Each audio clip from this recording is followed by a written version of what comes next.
नमस्कार दोस्तों। भारतीय साक्ष्य अधिनियम की सीरीज में हम लोग सेक्शन नंबर 7 पढ़ रहे हैं, जो करस्पॉन्डिंग सेक्शन है सेक्शन 9 इंडियन एविडेंस एक्ट की। इंपॉर्टेंट वीडियो आज की रहेगी दोस्तों, क्योंकि टॉपिक इंपॉर्टेंट है। आप किसी भी पॉइंट ऑफ व्यू से ले लीजिए, टॉपिक बहुत ही इंपॉर्टेंट है। इसलिए आपसे मेरी रिक्वेस्ट कि अपना वो मोटा रजिस्टर भारतीय साक्ष्य अधिनियम का लेकर बैठ जाइए और सभी मटेरियल फैक्ट को आप नोट करते रहिए। अगर आप नोट नहीं करेंगे तो बार बार रिवीजन करने के लिए आपको मेरी वीडियो देखनी पड़ेगी। मुझे तो कोई प्रॉब्लम नहीं है, बट आपका टाइम ज्यादा वेस्ट होगा।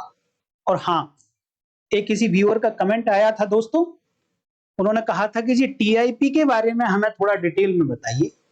तो आज वो दिन आ गया है कि जब आपके टीआईपी के बारे में डिटेल से बताया जाएगा और एक एक बात बताई जाएगी। और अगर आप कंटिन्यू वीडियोस को देखते रहेंगे तो आपको बहुत अच्छे से समझ आ जाएगी। आप प्रैक्टिस में भी गलती नहीं करेंगे और आप एग्जाम में भी बहुत अच्छा लिख कर आएंगे। इंटरव्यू में कोई क्वेश्चन पूछ लेगा तो आप धड़ल्ले से जवाब देंगे। और दोस्तों, मेरी वीडियोस अगर आपको अच्छी लगती हैं, कुछ सिखा देती हैं, जो मेरे रेगुलर व्यूअर्स हैं, मैं उनसे एक बार रिक्वेस्ट करूंगा कि वीडियो को लाइक कर दीजिए और कमेंट आप जरूर किया करिए। और आप जो एग्जाम्पल है इसमें, और आप कौन सी सेक्शन में किस फैक्ट को सुसंगत मानते हैं, वो भी आप कमेंट में लिखकर जरूर बताएं। देखिए, अगर आप चाहते हैं कि ये क्लासेस ऐसे ही कंटिन्यू चलती रहें तो आप कमेंट आपको करने पड़ेंगे दोस्तों। कमेंट नहीं करेंगे तो देखिए कभी भी कुछ भी गड़बड़ हो सकती है। तो इसलिए लाइक, कमेंट, हाइप, शेयर भी कर दिया करिए। ये सब चलते रहना चाहिए। आज का टॉपिक होगा टीआईपी। टीआईपी को बोलते हैं, फुल फॉर्म है टेस्ट आइडेंटिफिकेशन परेड। हिंदी में बोलेंगे पहचान परेड। ये इसके बारे में काफी डिटेल से हम लोग पढ़ेंगे और ये एक वीडियो में नहीं हो सकता है टॉपिक पूरा, इसलिए एक से ज्यादा वीडियोस लगेंगी। तो देखिए, सबसे पहले हम देखेंगे कि क्या पहचान परेड सुसंगत है, अगर है तो किस सेक्शन में है, उसके लिए क्या प्रावधान है, पहचान परेड कैसे होती है, how TIP is conducted, what is TIP, TIP होती क्या है, पहचान परेड का क्या पर्पज होता है, किस प्रयोजन के लिए कराई जाती है, what circumstances in which TIP is required to be conducted, वो कौन सी परिस्थिति होंगी जिनमें टीआईपी का किया जाना आवश्यक होगा, पहचान परेड की कब आवश्यकता नहीं होती है। पहली बात थी कब पहचान परेड की आवश्यकता होगी, लेकिन यह भी इंपॉर्टेंट है दोस्तों कि कब आवश्यकता नहीं होगी। TIP is conducted by whom, किसके द्वारा टीआईपी की जा सकती है, what are kinds of TIP, पहचान परेड कितने प्रकार की होती है, what is evidentiary value of TIP, पहचान परेड की जो साक्ष्य है उसकी कितनी महत्व है। इस तरीके से हम इतने सारे और भी बहुत सारे क्वेश्चंस आएंगे, इन सब के आंसर हम देखने वाले हैं। बट आपको बड़े ही कंसंट्रेशन, अटेंशन के साथ इस वीडियो को देखना है। तो सबसे पहला क्वेश्चन लेते हैं। मूलभूत प्रश्न होता है व्हाट इज टीआईपी, की पहचान परेड क्या होती है। हिंदी और इंग्लिश दोनों में बात करेंगे। कंटेंट को आप देखिए, आप स्क्रीनशॉट भी ले सकते हैं। मैं थोड़ा साइड हो जाता हूं, आप स्क्रीनशॉट ले लीजिए और फिर हम इंग्लिश वाले अभी ले लेना, इंग्लिश की भी स्लाइड आएगी। पहचान परेड आपराधिक अन्वेषण में की गई एक ऐसी प्रक्रिया है जिसमें गवाह साक्षी को किसी अभियुक्त या किसी वस्तु को उसी तरह से दिखने वाले समूह में से पहचान करने के लिए कहा जाता है। ये तो हुई हिंदी की, एक्सप्लेन भी करूंगा मैं अभी आपको। आप बिल्कुल आराम से रहिए, एक एक बात आपको बताऊंगा। इंग्लिश में देखें तो कैसे लिखेंगे, आप इंग्लिश वाले स्टूडेंट हैं तो आप इसका स्क्रीनशॉट ले सकते हैं। मैंने कोशिश करी है कि जजमेंट्स पढ़ के अपना माइंड अप्लाई करके मैं आपको एक डेफिनेशन दे सकूं। देन कहती है TIP is a procedure in criminal investigation. आप ये वर्ड जरूर लिखेंगे, in criminal investigation, where witnesses are asked to identify the accused or things from a group of persons or things as the case may be, जैसा भी मामला हो, with similar appearance, वो जो persons का ग्रुप है ये जो थिंग्स का ग्रुप है ये कैसा होना चाहिए? With similar appearance. और जब एक जैसी अपीयरेंस वाले, एक तरीके से दिखने वाले लोग, एक तरीके से दिखने वाली वस्तुएं, जब इनका एक ग्रुप बनाया जाएगा, उस ग्रुप में से पहचान कराई जाएगी एक्यूज की या उस थिंग की। और किससे कराई जाएगी? विटनेस से कराई जाएगी। कब कराई जाएगी? During the course of criminal investigation कराई जाएगी। तो ऐसा जो प्रोसीजर अपनाया जाएगा उस प्रोसीजर को कहा जाएगा टीआईपी। सबसे पहली बात, एक होता है आइडेंटिफिकेशन, एक होता है केवल पहचान, थोड़ा सा अटेंशन, केवल पहचान, और एक होता है टेस्ट आइडेंटिफिकेशन परेड। पहचान परेड, दोनों में अंतर है, दोनों में अंतर है। कभी कंफ्यूज नहीं होना आपको, कहीं केवल आइडेंटिफिकेशन लिखा हो तो आप कंफ्यूज मत हो जाइए कि ये टेस्ट आइडेंटिफिकेशन परेड है। नहीं, जहां टेस्ट आइडेंटिफिकेशन परेड, पहचान परेड पूरा लिखा गया होगा वही पहचान परेड है। अदरवाइज आइडेंटिफिकेशन एक बहुत बड़ा वाइड एरिया है और टेस्ट आइडेंटिफिकेशन एक छोटा सा एरिया है। दोनों में डिफरेंस है। क्या डिफरेंस है वो देखिए जरा। देखिए, इट मे बी डायरेक्ट और सर्कमस्टांशियल। इसका क्या मतलब हुआ कि वो जो आइडेंटिफिकेशन है केवल पहचान है। पहली बात तो आप ये नोट कर लीजिए कि आइडेंटिफिकेशन में केवल और केवल एक्यूज का ही आइडेंटिफिकेशन नहीं है, सारी चीजों का आइडेंटिफिकेशन है। और दूसरी बात कि इस आइडेंटिफिकेशन में परेड नहीं होनी है, एक ग्रुप नहीं बनाना है सिमिलर अपीयरेंस वाली, एक जैसी दिखने वाली वस्तुएं या एक जैसे दिखने वाले व्यक्तियों का कोई ग्रुप नहीं बनाना है। लेकिन इधर सिमिलर अपीयरेंस के पर्संस चाहिए, यहां परेड होगी। तो इस आइडेंटिफिकेशन में बहुत कुछ शामिल है, इस आइडेंटिफिकेशन में कुछ लिमिटेड बातें ही हैं। तो नंबर एक बात, ये डायरेक्ट भी हो सकती है ये आइडेंटिफिकेशन, और ये सर्कमस्टांशियल भी हो सकती है। ये प्रत्यक्ष रूप से पहचान हो सकती है, दूसरा ये सर्कमस्टांशियल हो सकती है। ये ऐसी परिस्थितियों की आइडेंटिफिकेशन करी जाएगी, पहचान करी जाएगी, जो फाइनली एक साथ मिलकर ये बताएंगी कि वो पर्टिकुलर ही एक्यूज है जिसने ये अपराध किया है। तो सर्कमस्टांशियल में थोड़ा सा डिफरेंस है, थोड़ा थोड़ा माइंड अप्लाई करते जाइए, आप लास्ट होते होते आपकी क्लैरिटी बिल्कुल एकदम साफ साफ होगी बिल्कुल। लेकिन देखिए, test identification is always direct, not circumstantial. क्या डिफरेंस दिखा कि ये दोनों हो सकती है लेकिन ये केवल डायरेक्ट है। डायरेक्ट का मतलब जो व्यक्ति, जो विटनेस कहता है, जो गवाह कहता है कि मैं पहचान सकता हूं एक्यूज को, केवल और केवल उसी से परेड कराई जाएगी, उसी से पहचान करवाई जाएगी। तो ये कैसी डायरेक्ट आइडेंटिफिकेशन है। नंबर 2 देखिए, it may B by any method. ये जो ओनली आइडेंटिफिकेशन है ये किसी भी तरीके से हो सकती है। किस तरीके से हो सकती है मैं भी आगे बताऊंगा, लेकिन ये कैसे होगी? ये केवल और केवल एक विटनेस के थ्रू होगी। यहां मैं आपको एक क्वेश्चन का जवाब दे दूं कि कब आवश्यकता पड़ती है टेस्ट आइडेंटिफिकेशन परेड की। इस क्वेश्चन का जवाब आप पहले ही ले लो, क्योंकि ये बार बार आपको नहीं तो परेशान करता रहेगा।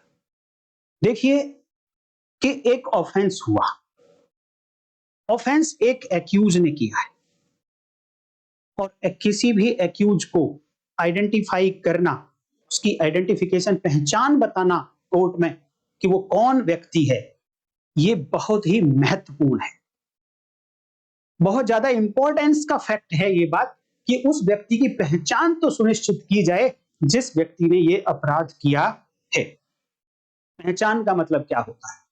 पहचान का मतलब कि उस व्यक्ति का एक नाम होगा, उस व्यक्ति के पिताजी का नाम होगा, उस व्यक्ति का एक एड्रेस होगा, उस व्यक्ति की एक उम्र होगी, उस व्यक्ति का एक हुलिया होगा, उसका एक कॉम्प्लेक्शन होगा कि वो गोरा है या सांवला है, इस तरीके से वो लंबा है या छोटा है, वो चौड़ा है या पतला है। बहुत सारे तरीके से किसी व्यक्ति को आइडेंटिफाई किया जा सकता है। तो जब किसी व्यक्ति ने ऑफेंस किया, वो ऑफेंस करते हुए किसी गवाह ने उसको देखा है, किसी दूसरे व्यक्ति ने देखा है। कितनी सिचुएशन इसमें हो सकती है मैं सारी बताऊं। अर्थात कि एक गवाह और एक एक्यूज का आमना सामना होना अति आवश्यक है। आमने सामने का मतलब ये नहीं कि दोनों एकदम आमने सामने आके खड़े हो गए, नो, देखा हो, बिल्कुल सामने से देखा हो, साइड से देखा हो, भागते हुए देखा हो। तो जब डिफरेंट डिफरेंट एंगल से कोई एक्यूज को देखा जाएगा किसी विटनेस के द्वारा, तो आइडेंटिफिकेशन का जो पैरामीटर्स होंगे, जो आइडेंटिफिकेशन के एक तथ्य होंगे कि कौन कौन से तथ्य को पहचान कर विटनेस बता सकता है, वो बदल जाए। लेकिन एक बात कॉमन है कि विटनेस के सामने एक्यूज आया था, और जब विटनेस से पूछताछ की गई तो विटनेस ने अपने स्टेटमेंट में ये कहा कि ऐसा ऐसा ऐसा ऐसा हुआ, और जिस व्यक्ति ने ये अपराध किया है, ये व्यक्ति अगर मेरे सामने कभी भी आएगा या मेरे सामने लाया जाएगा तो मैं इस व्यक्ति को पहचान सकता हूं। अगर ऐसा विटनेस ने कहा है तभी उस विटनेस से आइडेंटिफिकेशन परेड कराई जाएगी। अगर मान लो ये विटनेस ने देखा क्राइम होते हुए, देखा कि ए ने बी को गोली मारी, ए बी को गोली मार के भाग गया, लेकिन वो ये कहता है विटनेस अपने स्टेटमेंट में कि जी हाँ, मैंने एक व्यक्ति को देखा था कि उसने बी को गोली मारी, लेकिन साहब इतने क्षण भर में ये सब कुछ हुआ कि वो व्यक्ति मैं पहचान पाता उसको, उससे पहले वो व्यक्ति भाग गया। तो इतना तो मैं बता सकता हूं कि किसी व्यक्ति ने गोली मारी है, इतना बता सकता हूं कि देखने में कितना लंबा था, लेकिन मैं उसका चेहरा नहीं पहचान सकता जी, ना मैं उसको पहचान सकता हूं, मेरे सामने आ भी जाएगा तो भी मैं नहीं पहचान सकता कि वो यही व्यक्ति है नहीं है। तो ऐसे मामले में टेस्ट आइडेंटिफिकेशन परेड नहीं कराई जाएगी, इस बात के लिए कि इन 10 लोगों में से पहचान के बताइए कि वो कौन सा व्यक्ति। हाँ, इस बात के लिए कराई जा सकती है कि जो हुलिया का व्यक्ति मैंने देखा था गोली मारते हुए, उस हुलिया का व्यक्ति ये है। 10 लोगों में से पहचान के बता सकता हूं कि उस हुलिया का व्यक्ति ये है। लेकिन इसकी कितनी वैल्यू होगी, कितनी नहीं होगी, इसको हम आगे बात करेंगे। तो बेसिक बात आप समझ गए होंगे कि identification parade, test identification parade TIP कब होगी। एक विटनेस से होगी, एक एक्यूज की होगी। अभी हम एक्यूज की बात कर लेते हैं, थिंग्स को थोड़ी देर के लिए छोड़ देते हैं, बट थिंग्स की भी होती है टेस्ट आइडेंटिफिकेशन परेड। तो विटनेस ने अपने 161 सीआरपीसी का स्टेटमेंट रिकॉर्ड किया जाएगा उसका during the course of investigation, और वो ये कहेगा अपने स्टेटमेंट में कि हाँ, मेरा और उसका आमना सामना हुआ था, मैंने उसको देखा था, मैं इसे पहचान सकता हूं। देन ही टेस्ट आइडेंटिफिकेशन परेड होगी। तो भैया देखिए, it may be done only through a witness. तो ये जो टेस्ट आइडेंटिफिकेशन परेड है केवल और केवल एक गवाह से कराई जा सकती है। लेकिन केवल आइडेंटिफिकेशन की बात आएगी तो यहां आइडेंटिफिकेशन में बहुत कुछ शामिल है, तो वो दूसरे लोगों से भी कराई जा सकती है। वो दूसरे लोग कौन से हो सकते हैं? अल्टीमेट पर्पस क्या है आइडेंटिफिकेशन का? अल्टीमेट पर्पस, लास्ट, अंतिम उद्देश्य है कि एक्यूज को पहचान लिया जाए, एक्यूज की पहचान स्थापित कर दी जाए कि यस, यही व्यक्ति है जिसने गोली चलाई थी और बी को मारा था। तो उसके लिए क्या क्या हो सकता है? पहचान, आइडेंटिफिकेशन जो होगी कि कितने ही मोड से कराई जा सकती है अदर देन विटनेस, तो वो हो सकता है कि डीएनए प्रोफाइलिंग से भी आइडेंटिफिकेशन फिक्स किया जा सकता है। रेप केसेस में ले लीजिए कि रेप केसेस में जो सीमेन होता है वो प्रोसिक्यूट्रिक्स की वेजिना से मिलता है। जब मेडिकल एग्जामिनेशन के लिए जो प्रोसिक्यूट्रिक्स पीड़िता होती है उसको मेडिकल एग्जामिनेशन के लिए भेजते हैं, तो डॉक्टर्स वाइजिना में से स्वैब लेते हैं, और उसमें अगर सेक्सुअल इंटरकोर्स किया है एक्यूज ने, तो एक्यूज का सीमेन वहां पर अवेलेबल होगा। उस सीमेन से भी डीएनए प्रोफाइलिंग की जाती है। उस डीएनए प्रोफाइलिंग से इस एक्यूज का आइडेंटिफिकेशन किया जाता है। यहां आइडेंटिफिकेशन किस तरीके से किया जा रहा है? गवाह नहीं पहचान रहा है, लेकिन स्टिल आइडेंटिफिकेशन किया जा रहा है। तो वो दूसरे तरीके हैं जो टेस्ट आइडेंटिफिकेशन नहीं कहलाएगा, टेस्ट आइडेंटिफिकेशन परेड नहीं कहलाएगी, बट आइडेंटिफिकेशन कहलाएगा। तो मैं ये इसलिए आपको कि कंफ्यूजन ना हो जाए आपको कहीं भी कि आइडेंटिफिकेशन कहीं लिखा है, कहीं टेस्ट आइडेंटिफिकेशन परेड लिखा है, तो दोनों में आपको कंफ्यूजन नहीं होना है। फिंगरप्रिंट देखिए, अगर फिंगरप्रिंट मिल जाते हैं, सपोज एक गन से, एक पिस्टल से ए ने बी की डेथ करी और ये पिस्टल संयोगवश यही गिर गई कि वो भागा, तो अब जब पुलिस गई तो पिस्टल उठा ली, पिस्टल पर फिंगरप्रिंट मिले, इन फिंगरप्रिंट को मैच कराया गया सस्पेक्ट के फिंगरप्रिंट से, तो दोनों मैच कर गए। तो क्या कहा जाएगा कि ये पिस्टल इस सस्पेक्ट के हाथ में रही थी, तभी इसके फिंगरप्रिंट इस पर आए हैं। तो किस तरीके से सर्कमस्टांसेस हैं, इसीलिए मैंने कहा था कि आइडेंटिफिकेशन सर्कमस्टांशियल भी हो सकता है और आइडेंटिफिकेशन डायरेक्ट भी हो सकता है। परिस्थिति हैं जिनसे इन्फर किया जा रहा है, अनुमान लगाया जा रहा है कि यस यही व्यक्ति है जिसने गोली चलाई। यानी आइडेंटिफिकेशन आप दूसरे और भी मार्क्स देखिए बहुत सारे होते हैं, जैसे कि मर्डर के केस में आप ले लीजिए, ये गोली चली, गोली लगी डिसीज्ड को, उसकी बॉडी में बुलेट रह गया, अब वो बुलेट पुलिस उसको निकाल लेती है, सीज कर लेती है, और जब वो वेपन मिलता है तो ये फोरेंसिक लेबोरेटरी में भेजी जाती है। वहां पर जो फोरेंसिक एक्सपर्ट होता है वो ये चेक करके बताता है क्या जो डिसीज्ड के अंदर से बुलेट मिली है वो इसी पिस्टल से चली है और इस पिस्टल पर फिंगरप्रिंट उसके हैं। तो आइडेंटिफिकेशन क्या था यहां पर, वो मार्क्स देखता है कि बैरल के अंदर जो मार्क्स हैं वो मार्क्स बुलेट पर आते हैं, जो खाली खोल निकल के बाहर आता है उस पर आते हैं, उस पर क्या मार्क बने हैं, इन सबको देखने के बाद वो एक्सपर्ट कहता है कि यस ये जो बुलेट डिसीज के अंदर मिली ये इसी गन से चली है। तो ये क्या हो रहा है, ये आइडेंटिफिकेशन हो रहा है, और आइडेंटिफिकेशन किसी भी तरीके से हो सकता है, बट ये परेड की कैटेगरी में नहीं आएगा। लेकिन यहां पर देखिए ओनली फिजिकल आइडेंटिफिकेशन है, कोई एक्सपर्ट वाली बात नहीं है, और फिजिकल आइडेंटिफिकेशन के अलावा कोई दूसरा आइडेंटिफिकेशन टेस्ट आइडेंटिफिकेशन परेड में नहीं आएगा। तो आइडेंटिफिकेशन एंड टीआईपी में दोनों में आपको डिफरेंस देखिएगा।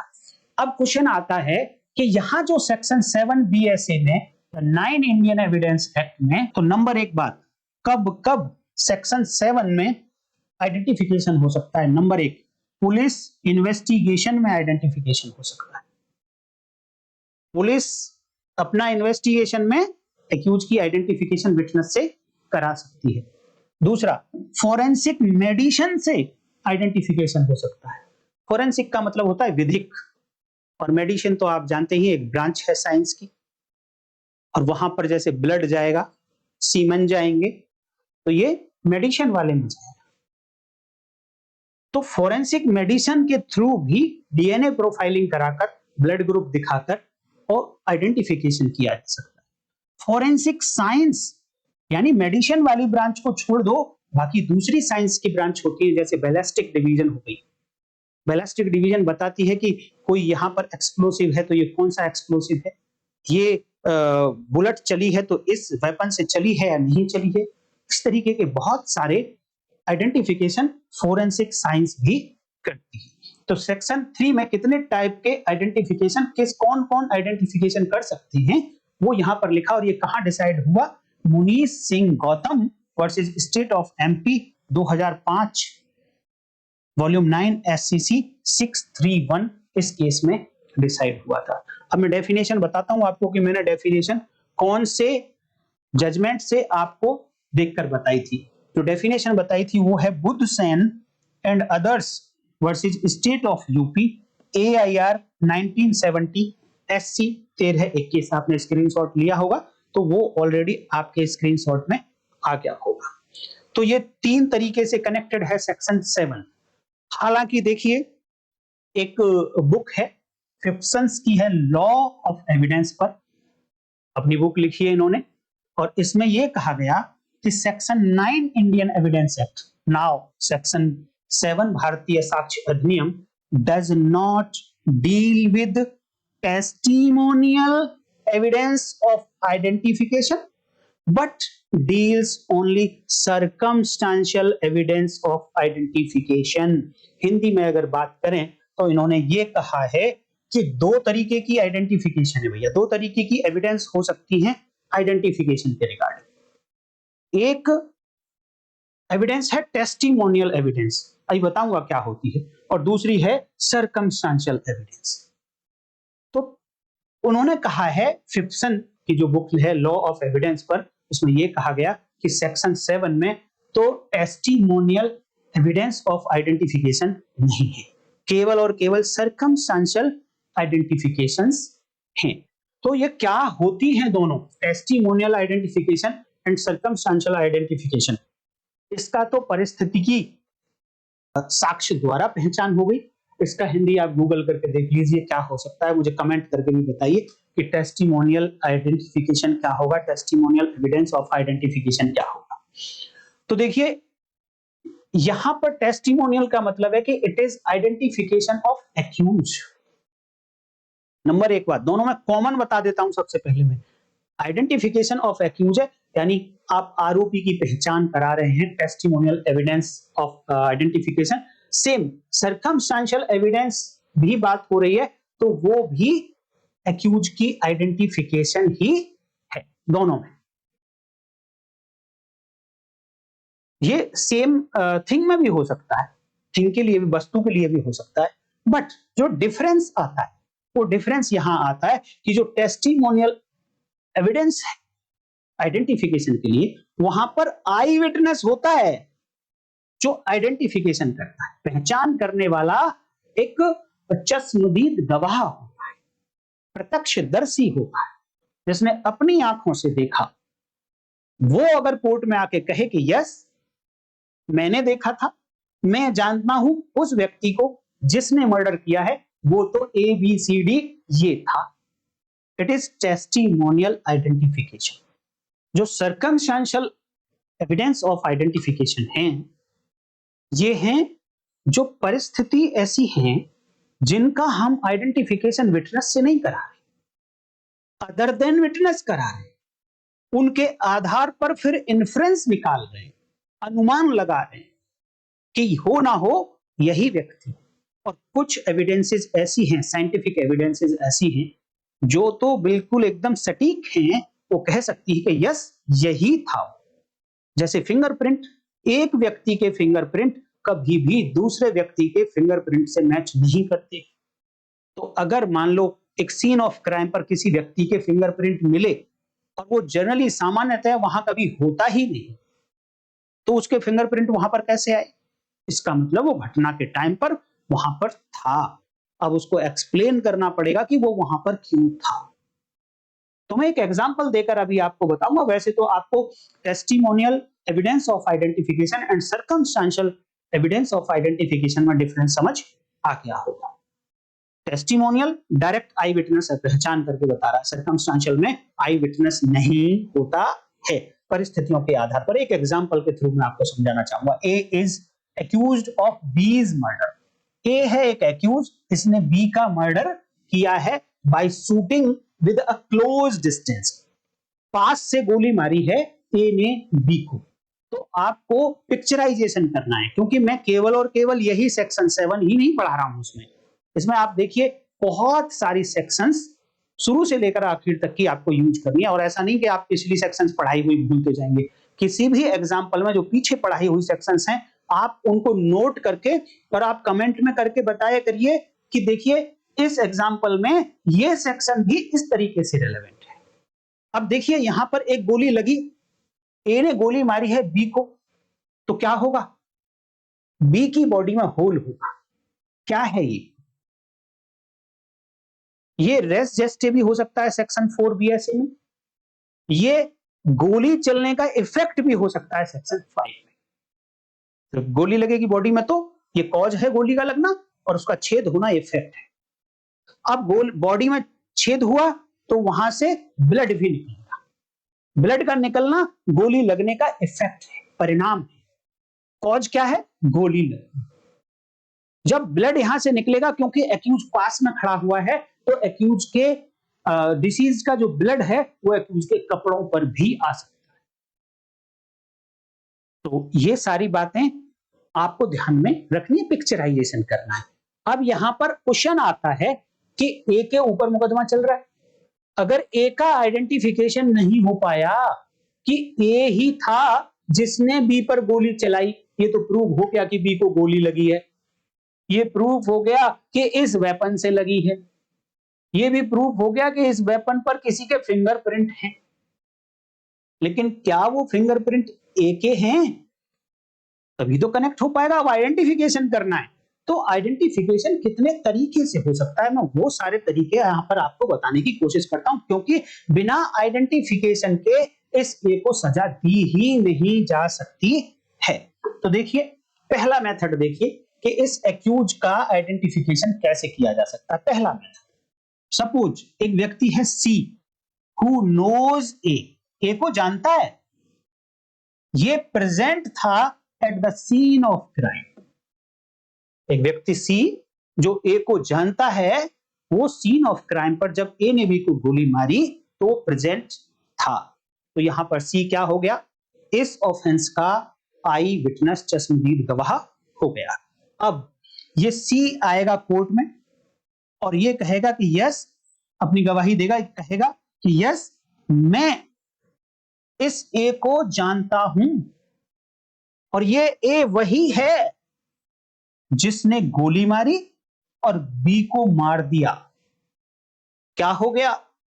ए को आइडेंटिफाई कर दिया। ए ने, आई विटनेस है, इसने ए को आइडेंटिफाई कर दिया, तो ये कौन सा आइडेंटिफिकेशन कहलाएगा?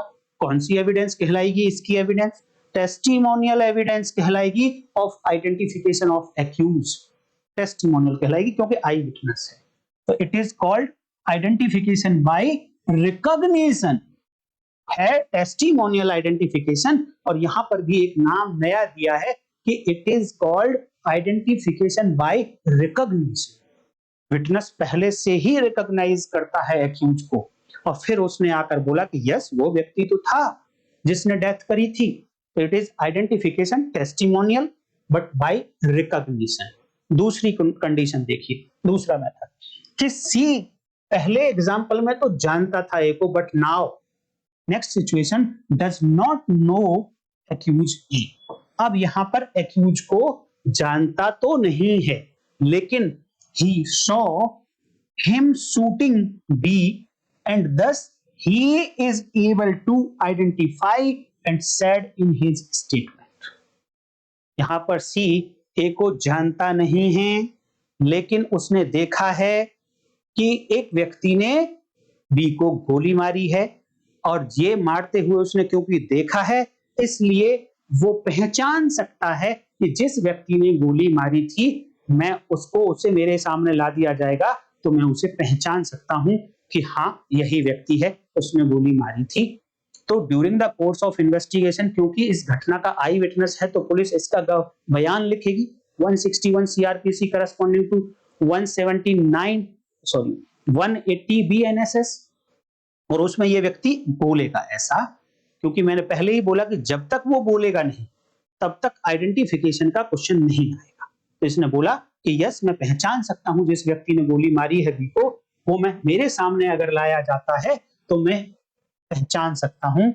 इन सच केस, अब इन्वेस्टिगेशन देखो, उसने स्टेटमेंट कह दिया। अब देखिए आइडेंटिफिकेशन का प्रोसेस शुरू होता है, किस किस तरीके से आइडेंटिफिकेशन हो सकता है। अब पुलिस क्या होता है, देखिए पुलिस अपना एक रिकॉर्ड मेंटेन करती है क्रिमिनल्स का, जो जो क्रिमिनल्स को पकड़ती है, तो एक वर्ड होता है डोजियर। पुलिस डोजियर्स बनाती है, उसमें फोटोग्राफ्स लेती है, कई साइड से लेती है, फ्रंट से लेती है, उसकी लंबाई, चौड़ाई, वजन और उसकी अपीयरेंस, कलर कैसा है, कोई उसकी डिफॉर्मिटी है, उसकी बोली, सारी बातें लिखती है। तो अब यहाँ पर वो फोटोग्राफ्स पुलिस ने निकाले जो उनके रिकॉर्ड में थे, वो फोटोग्राफ्स इस सी के सामने रख दिए और कहा कि अब आप बताइए कि इनमें से क्या कोई व्यक्ति है वो जिसने बी को गोली मारी। तो दो बातें हो सकती हैं कि अगर हो सकता है कि इन फोटोज में से वो पहचान ले कि यस, ये वाला व्यक्ति है जी जिसने बी को गोली मारी। मैं नाम तो नहीं जानता, लेकिन डोजियर में नाम लिखा हुआ है उसका, उसके पिताजी का नाम, एड्रेस, उसके एसोसिएट्स, उसके रिलेटिव्स, सबका नाम लिखा होता है। तो अब पुलिस उसको पकड़ लाएगी। तो किस तरीके से आइडेंटिफिकेशन हुआ है? फोटो दिखाकर। कब? जब वो जानता नहीं था। दूसरी बात देखिए, तीसरा मेथड, कि अब कई सारे सस्पेक्ट पकड़ लिए पुलिस ने। अब मान लो ऐसा था कि उनमें से कहा एक्यूज ने जो फोटोग्राफ्स दिखाए कि इनमें से तो कोई है नहीं। अब पुलिस ने अपनी इन्वेस्टिगेशन करी, कई सारे सस्पेक्ट्स पुलिस ने पकड़ लिए। Many suspected persons have been apprehended by police और या फिर investigating officer and to identify the accused क्या करते हैं वो विटनेस सी को, जो यहां पर इस एग्जांपल में सी है, उसे बुलाते हैं। Witness is called and he identify the person who saw dead be. कई सारे सस्पेक्ट पकड़ रखे हैं, सारे उसके सामने खड़े करे गए। उनमें से उसने पहचान के बताया कि यस ये व्यक्ति है जी जिसने ए को गोली मारी थी, मैंने पहचान लिया इसको। अब यहां पर जब जब वो पहचान रहा है तो एक स्टेटमेंट तो पुलिस ने पहले लिखा था पहचानने से पहले, अब दूसरा स्टेटमेंट पुलिस लिखेगी इसका पहचानने के बाद कि उसने क्या कहा है, किस व्यक्ति को पहचाना है। अब आप ये कहेंगे कि इसकी वैल्यू क्या है, ये तो पुलिस को दिया हुआ स्टेटमेंट है जो 161 सीआरपीसी करस्पॉन्डिंग टू 180 बीएनएसएस में रिकॉर्ड हो, और इसकी तो 162 सीआरपीसी करस्पॉन्डिंग टू 181 बीएनएसएस, कोई वैल्यू ही नहीं है, कोरोबोरेट कर ही नहीं सकते इससे। हाँ बिल्कुल नहीं कर सकते, बिल्कुल ठीक बात है। लेकिन 10 लोग सस्पेक्ट पकड़े हुए थे, अब पुलिस को एक डायरेक्शन मिल गई ना इन्वेस्टिगेशन की कि 9 को छोड़ देते हैं, अब ये एक व्यक्ति है जिसके लिए हमें इन्वेस्टिगेशन करनी है। तो पुलिस को एक डायरेक्शन मिल जाती है इस इन्वेस्टिगेशन से, इस आइडेंटिफिकेशन से, बेशक चाहे इस आइडेंटिफिकेशन की कोई वैल्यू हो या ना हो। 161 का करस्पॉन्डिंग टू 180 बीएनएसएस का स्टेटमेंट लिखा जाएगा और वो एटलीस्ट चार्ज की स्टेज पर जरूर काम आएगा, एटलीस्ट कॉग्निजेंस की स्टेज पर जरूर काम आएगा, ट्रायल में वो काम आए या ना आए। तो तीसरा तरीका ये हुआ। अब देखिए बात करते हैं चौथा तरीका। ये इंपॉर्टेंट मेथड है टीआईपी का, it is called judicial TIP, न्यायिक पहचान परेड।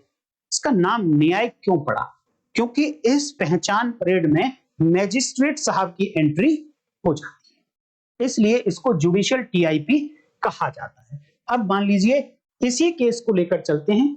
यहां पर विटनेस ने कहा कि यस मैं पहचान सकता हूं, तो क्योंकि देखिए पुलिस समझदार हो गई है, उसे पता है कि हमने अगर विटनेस को बुलाया और यहां पुलिस स्टेशन में बैठाकर उसको पहचान करा दी, विटनेस बोल भी गया कि यस ये वही व्यक्ति है जिसने मेरे सामने गोली चलाई थी, तो इसकी कोई कोरोबोरेटिव नेचर की वैल्यू है नहीं। हाँ इस विटनेस को कंट्राडिक्ट जरूर कराया जा सकता है अगर ये विटनेस कल को चेंज होगा तो ट्रायल में। तो पुलिस क्या करती है, वो जुडिशियल टीआईपी कराएगी इस एक्यूज की। जुडिशियल टीआईपी में क्या होगा, देखिए पूछा जा सकता है ये टीआईपी कैसे होती है, क्या होती है, इन क्वेश्चंस का आंसर आप दे पाओगे, जितना पूछा जाए उतना आंसर आप दे पाओगे। देखिए मैं थोड़ा सा इस प्रोसेस को एक्सप्लेन करके बताऊंगा कि किस तरीके से होती है। एक एक्यूज है जिसके ऊपर आरोप है कि उसने बी का मर्डर किया, उसको पुलिस ने अरेस्ट कर लिया है। अरेस्ट कैसे किया कि पुलिस के पास और भी एविडेंसेस थी, पहचान के अलावा दूसरी एविडेंसेस भी थी। अब जैसे ही पुलिस ने इस एक्यूज को अरेस्ट किया है तो उससे पहले वो आई विटनेस का स्टेटमेंट भी पुलिस के पास है, तो वो इन्वेस्टिगेटिंग ऑफिसर को पता होगा कि मेरा एक विटनेस ये कहता है कि वो इस एक्यूज को पहचान सकता है, तो ये जुडिशियल टीआईपी उसको करानी है। तो सबसे पहला काम आप स्क्रीनशॉट लेते रहना हर स्लाइड का, आप चाहो तो लिख सकते हैं क्योंकि ये सीक्वेंस आप बाद में भूल जाओगे। सबसे पहला काम होगा उस इन्वेस्टिगेटिंग ऑफिसर का कि वो accused he must be kept in muffled face. Muffled face का मतलब उसके फेस को कवर करके रखा जाएगा। आपने न्यूज में कितनी बार देखा होगा कि पुलिस साथ चल रही है, एक एक्यूज को ऊपर से उसको एक कैप पहना रखा है, कुछ उसका मुंह पूरा ढका हुआ है, केवल आंखें कटी हुई। वो किस लिए, वो इसलिए कि क्योंकि उसकी अभी जुडिशियल टीआईपी करानी है। तो कल को वो एक्यूज ये ना कह दे कि यस मैं पहचान सकता हूं, कि जी देखो मुझे तो टीवी में पहले ही दिखा दिया था इन लोगों ने, तो विटनेस तो मुझे टीवी में देखकर पहचान रहा है, क्योंकि ये पुलिस कह रही है कि इस व्यक्ति ने ये अपराध किया है, तो वो विटनेस भी मान गया है कि हाँ मैंने ही अपराध किया है, जबकि उसने मुझे देखा नहीं है। ये प्ली ना ले ले एक्यूज, इसलिए उसके मुंह को, फेस को कवर करके रखा जाता है जब तक कि उसकी पहचान ना करा दी जाए। तो सबसे पहला काम इन्वेस्टिगेटिंग ऑफिसर की ड्यूटी है कि उस व्यक्ति के फेस को कवर करके रखेंगे अगर उसकी आइडेंटिफिकेशन किसी विटनेस से करानी जरूरी है तो। अब दूसरा क्वेश्चन, अब इन्वेस्टिगेशन करेंगे, फेस को कवर ही रखेंगे, इन्वेस्टिगेशन करते चले जाएंगे। इन्वेस्टिगेशन होने के बाद section 58 BNSS corresponding to section 57 CrPC कहती है कि आपको within 24 hours police officer को ये मैजिस्ट्रेट साहब के सामने पेश करना होगा। या तो उसको पुलिस कस्टडी में ले सकता है वहां भेजकर, या उसको जुडिशियल कस्टडी में भेज सकता है, क्योंकि फर्दर इन्वेस्टिगेशन अभी होनी है। तो क्या होगा देखिए, जब ये मैजिस्ट्रेट साहब के पास लेकर जाएगा अरेस्ट के बाद, तो आईओ की क्या ड्यूटी होंगी और मैजिस्ट्रेट साहब की क्या ड्यूटी होंगी, बड़ी इंपॉर्टेंट ड्यूटीज हैं दोनों की। तो पहली बात करते हैं कि आईओ लेकर पहुंचा है, तो जब तक मामला मैजिस्ट्रेट साहब के सामने नहीं आ जाएगा तब तक उनकी ड्यूटी शुरू नहीं होंगी। तो अभी आईओ की ड्यूटी शुरू होती है। तो आईओ की सबसे पहली ड्यूटी है कि जब उसको कोर्ट में लेकर गया, at the same time IO shall move an application before the magistrate for fixing date and time of judicial proceedings। अब जुडिशियल टीआईपी प्रोसीडिंग्स, सबसे पहला काम इन्वेस्टिगेटिंग ऑफिसर एक अपने फैक्ट्स बताएगा एप्लीकेशन में, ग्राउंड्स ऑफ अरेस्ट बताएगा, रीजंस ऑफ अरेस्ट बताएगा, ये भी बताएगा कि मैंने उनको राइटिंग में दे दिया है, और ये कहेगा कि अभी फर्दर इन्वेस्टिगेशन में इसका जुडिशियल टीआईपी कराया जाना है, तो इसलिए मैं इसको लेकर बाहर नहीं घूम सकता, ना ही इसके साथ फर्दर इन्वेस्टिगेशन जब तक कर सकता हूं, जब तक नहीं कर पाऊंगा जब तक इसकी टीआईपी की प्रोसीडिंग्स नहीं हो जाती है। तो इसलिए आप कृपया करके इसको जुडिशियल कस्टडी न्यायिक अभिरक्षा में भेज दीजिए, और आप एक डेट फिक्स कर दीजिए कि उस डेट पर आप इसकी जुडिशियल टीआईपी प्रोसीडिंग्स कराएंगे। मैंने बताया जैसा कि जुडिशियल टीआईपी नाम मतलब, अब जो आइडेंटिफिकेशन पहले पुलिस ऑफिसर ने अपने सामने करा ली थी फोटो दिखाकर, या कई सस्पेक्ट पकड़े थे तो विटनेस को बुलाकर पुलिस ऑफिसर ने करा ली थी, लेकिन यहां पुलिस ऑफिसर नहीं कराएगा, यहां मैजिस्ट्रेट साहब के सामने होंगी, और उसका एक प्रोसेस है, वही प्रोसेस मैं आपको बता रहा हूं। तो जैसे ही मैजिस्ट्रेट साहब के सामने ये एप्लीकेशन लगेगी, तो ये मैजिस्ट्रेट कौन से मैजिस्ट्रेट होंगे, ये वो जनरली मैजिस्ट्रेट वो होते हैं जो ट्रायल करेंगे इस केस का। क्या करेंगे? ट्रायल करेंगे इस केस का, उनके सामने ये एप्लीकेशन लगती है। तो ये मैजिस्ट्रेट साहब क्या करेंगे, इस एप्लीकेशन को मार्क कर देंगे दूसरे मैजिस्ट्रेट साहब के पास, जो इनके लिंक मैजिस्ट्रेट होंगे, उनके पास ये एप्लीकेशन भेज दी जाएगी with the direction to date fix and time और जुडिशियल टीआईपी प्रोसीडिंग्स के लिए। अब आईओ क्या करेगा, इस एप्लीकेशन को और इस एक्यूज को लेकर उन दूसरे जुडिशियल मैजिस्ट्रेट साहब के पास पेश कर देगा और कहेगा साहब ये डायरेक्शन मिली है मुझे, आपके पास भेजा गया है, तो आप डेट एंड टाइम फिक्स कर दीजिए कब आप जुडिशियल प्रोसीडिंग्स कराना जुडिशियल टीआईपी प्रोसीडिंग्स कराना चाहते हैं। तो अब यहां पर काम शुरू होता है दूसरे मैजिस्ट्रेट साहब का, और सबसे पहला काम होगा उनका कि अब वो मैजिस्ट्रेट साहब shall ask the alleged or accused person whether he is willing to participate in TIP proceedings or not। उससे पूछेंगे कि क्या तुम ये टीआईपी प्रोसीडिंग्स में पार्टिसिपेट करना चाहते हो, भाग लेना चाहते हो इस पहचान परेड में।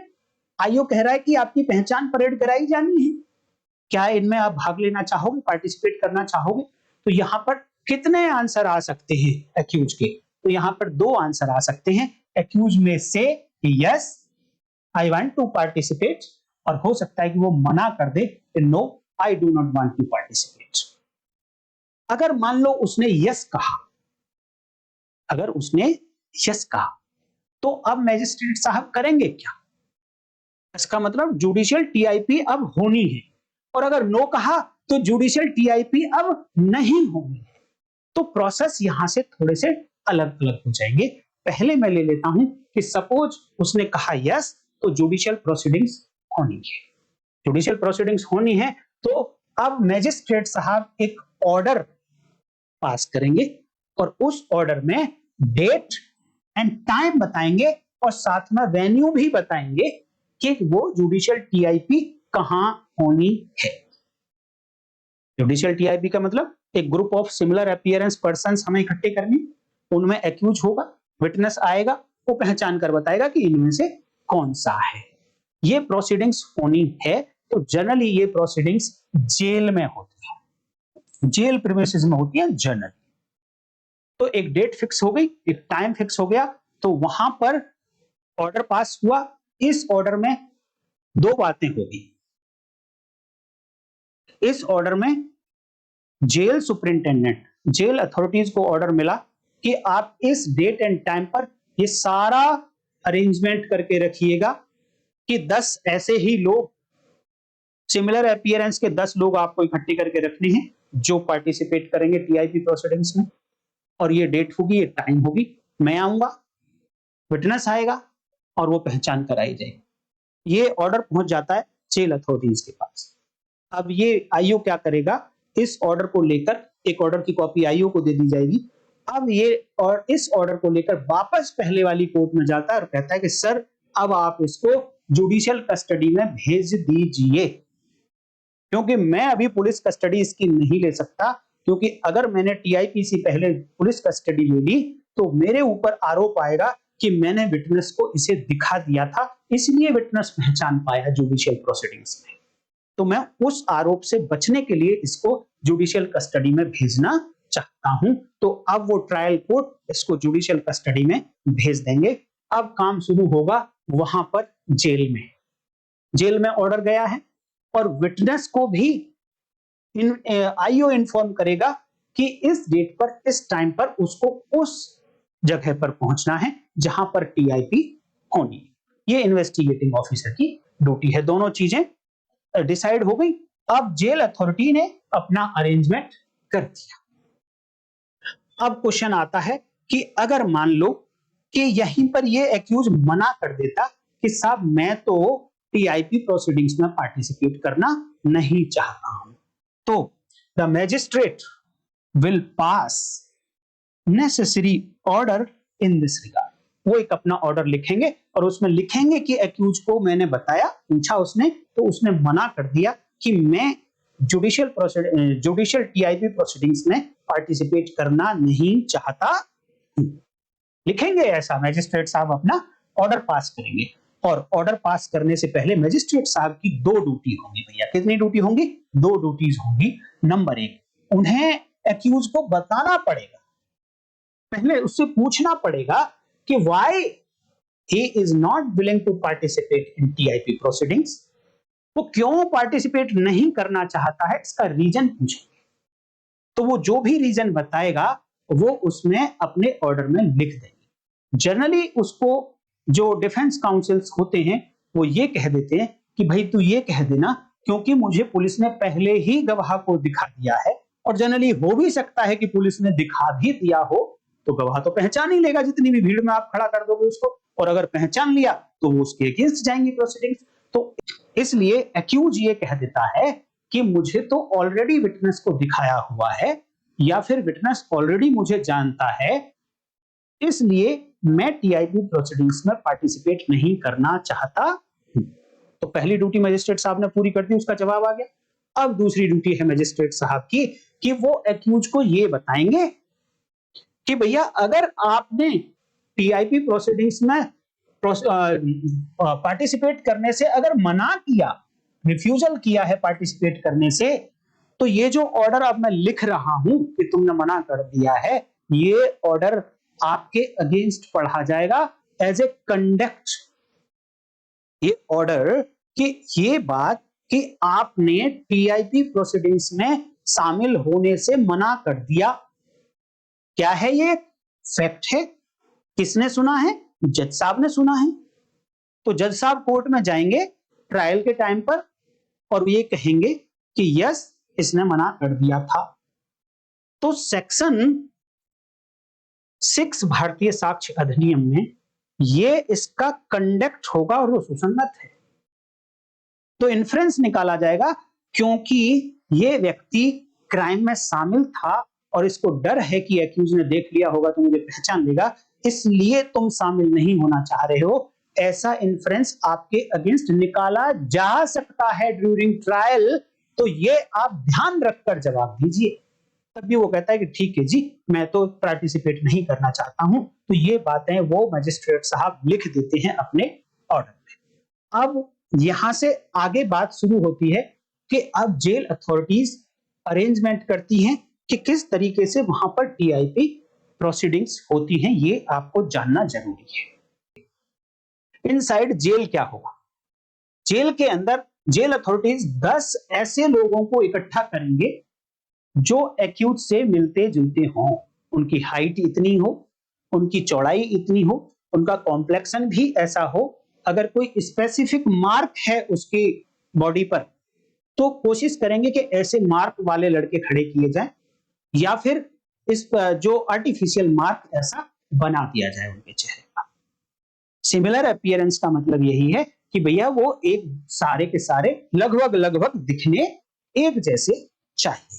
तो ऐसे 10 लोगों को जेल अथॉरिटीज अरेंज करेगी और मिक्स करके रेडी कर देंगे मजिस्ट्रेट साहब के सामने कि ये लो। और एक प्रैक्टिकल बात आपको बता दूं कि हर एक्यूज का जो जेल में गया है उसका एक कस्टडी वारंट होता है। ध्यान देना, क्या होता है? कस्टडी वारंट होता है। उस कस्टडी वारंट पर उस एक्यूज की डिटेल्स होती हैं, उस केस की डिटेल्स होती हैं और कितने दिन के लिए जुडिशियल कस्टडी में भेजा गया है वो भी जज साहब का एक ऑर्डर उस पर होता है। इसी कस्टडी ऑर्डर के साथ वो ऑर्डर भी जाएगा कि टीआईपी इस डेट में होनी है। तो जितने भी लोग यहां पर 10 लोग अरेंज किए, इन सब 10 के भी कस्टडी वारंट होंगे। तो वो 10 के 10 कस्टडी वारंट मजिस्ट्रेट साहब के सामने पेश कर दिए जाते हैं कि जी ये व्यक्ति हैं जिनको हम इस टीआईपी प्रोसीडिंग्स में शामिल करना चाह रहे हैं। अब हो सकता है कि देखो इनको एक नंबर दे दिया जाए, सीक्वेंस में खड़े कर दिए जाते हैं 1 2 3 4 5 6 एंड सो ऑन 10 तक। तो हो सकता है कि इनको नंबर भी दे दिए जाए और नहीं तो सीक्वेंस खड़ा कर दिया जाता है कि जी ये इस सीक्वेंस में आप खड़े हैं, कोई बात नहीं। अब मैजिस्ट्रेट्स ये तो जेल अथॉरिटीज का काम था, उन्होंने अपना पूरा कर दिया। अब क्वेश्चन आता है आइडेंटिफिकेशन का। आइडेंटिफिकेशन किसका? देखिए अभी यहां पे वो आइडेंटिफिकेशन नहीं जो विटनेस एक्यूज का आइडेंटिफिकेशन कर रहा है, वो नहीं। एक आइडेंटिफिकेशन होता है बाय आईओ। क्यों होता है ये आइडेंटिफिकेशन? क्योंकि देखिए यहां पर मैजिस्ट्रेट साहब दंडाधिकारी इन्वॉल्व हैं इस प्रोसीडिंग्स में। तो उनकी ड्यूटी है कि वो इंश्योर कर लें कि जिसकी पहचान की जा रही है क्या वो सस्पेक्ट है, वो एक्यूज इन 10 लोगों में है। अगर मान लो इन 10 लोगों में वो एक्यूज है ही नहीं, जेल अथॉरिटीज ने 10 कोई और ही लोग खड़े कर दिए, उनमें एक्यूज है ही नहीं, तो विटनेस क्या कहेगा आकर कि जी इनमें से कोई नहीं है। तो इसका मतलब ये निकाला गया कि उसने वो पहचान करने में एक्यूज की फेल हो गया, जबकि एक्चुअल बात तो ये है कि वो एक्यूज इन 10 लोगों में था ही नहीं। तो ये ड्यूटी, ये इंश्योर करना मजिस्ट्रेट साहब की ड्यूटी है कि ये जो 10 लोग आए हैं इनमें एक पर्सन वो एक्यूज है जिसको पकड़ा है पुलिस ने, जिसके ऊपर आरोप है कि ये ऑफेंस इसने किया है। तो वो किस तरीके से कर सकते हैं मैजिस्ट्रेट साहब, ये उनके अपने विवेक पर डिपेंड करता है, उनकी अपनी डिस्क्रिशन है। वो हो सकता है कि वारंट से मैच करके देख लें, उसमें फोटोग्राफ भी होता है, या फिर क्योंकि आईओ ने अरेस्ट किया हुआ है तो हो सकता है कि वो आईओ से आइडेंटिफिकेशन करा लें कि यस इन 10 लोगों में वो एक्यूज भी शामिल है और इतने नंबर वाला एक्यूज है जिस पर आरोप है कि ये अपराध उसने किया है, जिसके लिए टीआईपी कराई जा रही है। ये तो हो गया कि एक्यूज का आइडेंटिफिकेशन हो गया। विटनेस ने नहीं किया, वो अपने आप को संतुष्ट करने के लिए कि प्रोसीडिंग्स ठीक हो रही हैं इसलिए हुआ। नंबर दूसरी, अब विटनेस भी तो वही होना चाहिए जिसने बोला है, अपना स्टेटमेंट दिया है आकर।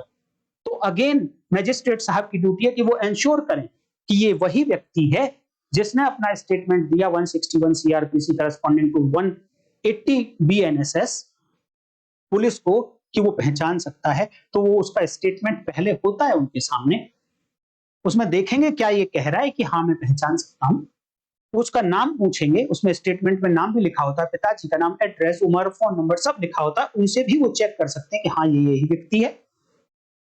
और श्योर करने के लिए कि हाँ ये यही व्यक्ति है, इन्वेस्टिगेटिंग ऑफिसर को बुलाया जाता है और आइडेंटिफाई कराया जाता है कि बताइए क्या ये जो व्यक्ति विटनेस आया है, क्या ये वही व्यक्ति है जो आपको गवाही दी, जो आपको बयान दिया है इसने कि मैं पहचान कर सकता हूं। तो आईओ आइडेंटिफाई करता है यस कि हाँ ये वही व्यक्ति है। तो आइडेंटिफिकेशन यहाँ पर दूसरा पार्ट है, लेकिन ये वो मेन आइडेंटिफिकेशन नहीं है। ये आइडेंटिफिकेशन एक्यूज का भी और आइडेंटिफिकेशन विटनेस का भी। लेकिन ये मजिस्ट्रेट साहब की ड्यूटी है कि वो इंश्योर करें कि हाँ प्रोसीडिंग्स ठीक हो रही हैं और वही व्यक्ति पहचाना जाना है। वो खड़ा है यहाँ पर जो पहचाना जाना है, और जो पहचानेगा वो भी व्यक्ति वही है पहचानने वाला। तो ये सब प्रोसीडिंग्स हैं। इसके बाद एक और इंपॉर्टेंट ड्यूटी है मैजिस्ट्रेट साहब की कि वो इंश्योर करेंगे कि जब प्रोसीडिंग्स हो रही हैं तो वहां पर इन्वेस्टिगेटिंग ऑफिसर नहीं होगा। ये रूल आउट करने के लिए कि कहीं विटनेस को इशारा तो नहीं कर दिया उसने, या विटनेस को कोई पहचान तो नहीं बता दी उसने कि ऐसे कपड़े पहने हुए हैं और वैसे कपड़े पहने हुए हैं। इन सब बातों को रूल आउट करने के लिए आईओ को डायरेक्शन दी जाती है to go away from the proceeding. भैया यहां से आप बाहर चले जाइए। अब शुरू होती है मेन प्रोसीडिंग्स आइडेंटिफिकेशन की। अब प्रोसीडिंग शुरू होती है आइडेंटिफिकेशन बाय विटनेसेस। एक विटनेस है या दो विटनेसेस हैं, जितने भी हैं। अब शुरू होता है कि ऑल द 10 persons या जितने भी पर्सन अरेंज किए by the jail authorities are produced before the witness for identification. अब मैजिस्ट्रेट साहब कहते हैं अथॉरिटीज को कि भैया लाओ, विटनेस खड़ा है, 10 लोगों को खड़ा कर दो नंबर वाइज।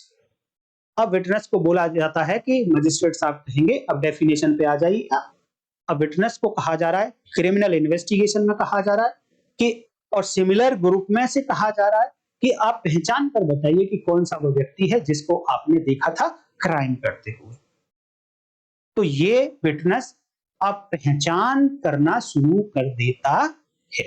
यहां पर एक और बात बता देता हूं मैं आपको कि विटनेस की प्रोटेक्शन को ध्यान में रखते हुए आजकल ऐसी व्यवस्था की गई है, मैं उम्मीद करता हूं कि सभी जेलों में ऐसी व्यवस्था होगी, कि एक शीशा लगा होता है, इस शीशे के बैक साइड में वो 10 लोग खड़े होते, उधर से वो 10 लोग इधर नहीं देख सकते कि कौन एक्यूज है, कौन विटनेस है, नहीं देख सकते कि कौन विटनेस है इधर, लेकिन विटनेस इधर से उधर देख सकता है, मैजिस्ट्रेट साहब इधर से उधर देख सकते हैं। देन ये व्यक्ति अब उनमें से पहचान कर बताएगा कि कौन सा व्यक्ति है जिसे उसने देखा था। तो अब विटनेस के पार्ट पे ड्यूटी शुरू हो गई।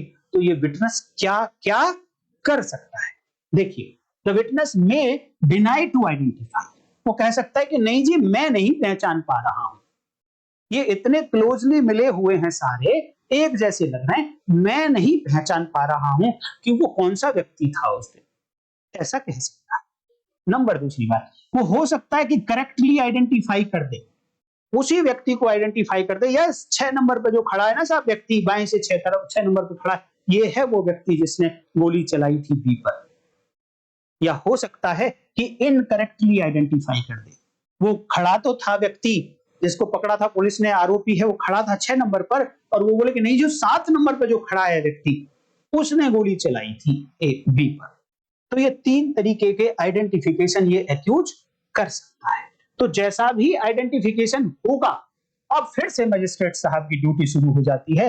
Magistrate will record the proceedings mentioning result of the proceedings and will sign the same himself, will get the signature of witnesses and the IO for identification of witness, if necessary, of the identification of accused ones.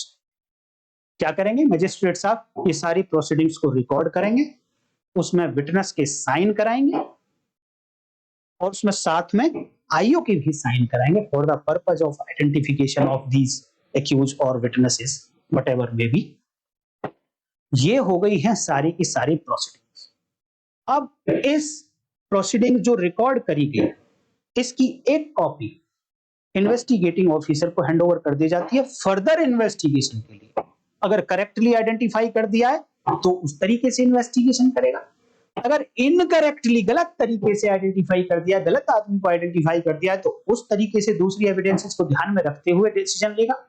अगर मना कर दिया है then अपना जिस तरीके से उसे दूसरी एविडेंसेस देखनी है उनके आधार पर डिसीजन लेने के लिए एक कॉपी आईओ को दे दी जाती है और दूसरी कॉपी सील्ड एनवलप में ट्रायल कोर्ट के पास भेज दी जाती है। ट्रायल कोर्ट के पास, ये ध्यान देना कि ये जो मजिस्ट्रेट साहब आए थे ये ट्रायल कोर्ट नहीं थी।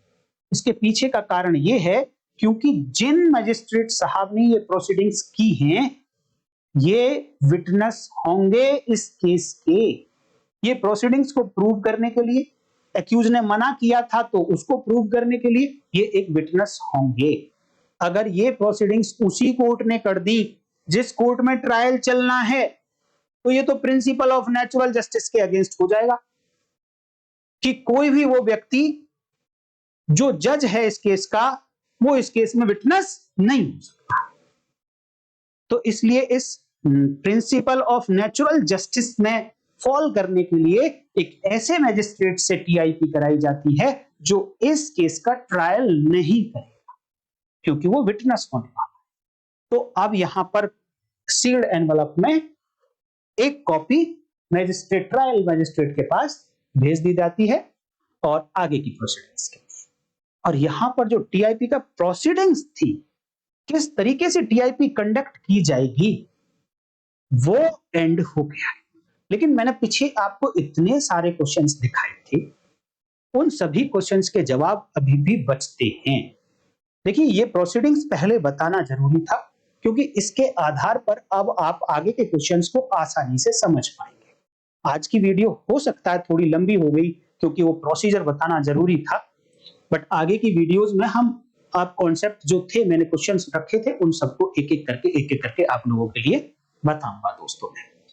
तो मैं उम्मीद करता हूं दोस्तों कि टीआईपी क्या होती है, कब टीआईपी की जरूरत होती है, किस तरीके से क्या पुलिस ऑफिसर भी टीआईपी कर सकता है तो उसकी वैल्यू क्या होगी, जुडिशियल टीआईपी भी होगी, इसकी एविडेंसरी वैल्यू भी मैं भी आपको बताऊंगा, क्या प्रोसीजर होगा, जेल में क्या होगा, कोर्ट में क्या होगा, किस किस की क्या ड्यूटी होंगी, मजिस्ट्रेट की क्या ड्यूटी होंगी, ये सब आप शायद समझ गए होंगे और आपने नोट भी किया होगा।